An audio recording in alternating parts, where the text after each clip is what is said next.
والصلاة والسلام على رسوله الكريم وعلى آله وأزواجه وذرياته وأهل بيته والناس أجمعين أما بعد أعوذ بالله من الشيطان الرجيم بسم الله الرحمن الرحيم شهر رمضان الذي أنزل فيه القرآن وقال الله تعالى في شان حبيبه ومحبوبه إن الله وملائكته يصلون على النبي يا أيها الذين آمنوا صلوا عليه وسلموا تسليما اللهم صل على سيدنا مولانا محمد وعلى آله سيدنا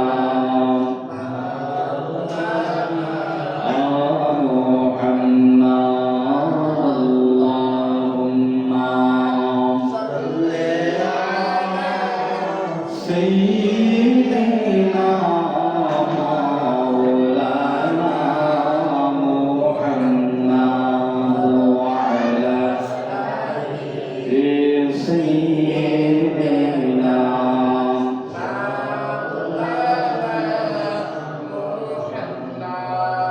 রঙিনে পৃথিবী সারিতে হইবে সাদের দেহ মাটিতে খাইবে রঙিনে পৃথিবী সারিতে হইবে সাদের দেহ মাটিতে খাইবে শূন্য হবে জিন্দেগানি কার লাগিয়া এত মায়া এত চোখের পানি মন কার লাগিয়া এত মায়া এত চোখের পানি সন্ধ্যা হলে ডুববে বেলা সঙ্গ হবে বদরি মেলা সন্ধ্যা হলে ডুববে বেলা সঙ্গ হবে বদরি মেলা কেউ বা দিবে আখেরি গোসল কেউ বা দিবে আখেরি গোসল কেউ বা আনবে আতর দানি কার লাগিয়া এত মায়া এত চোখের পানি রে মন কার লাগিয়া এত মায়া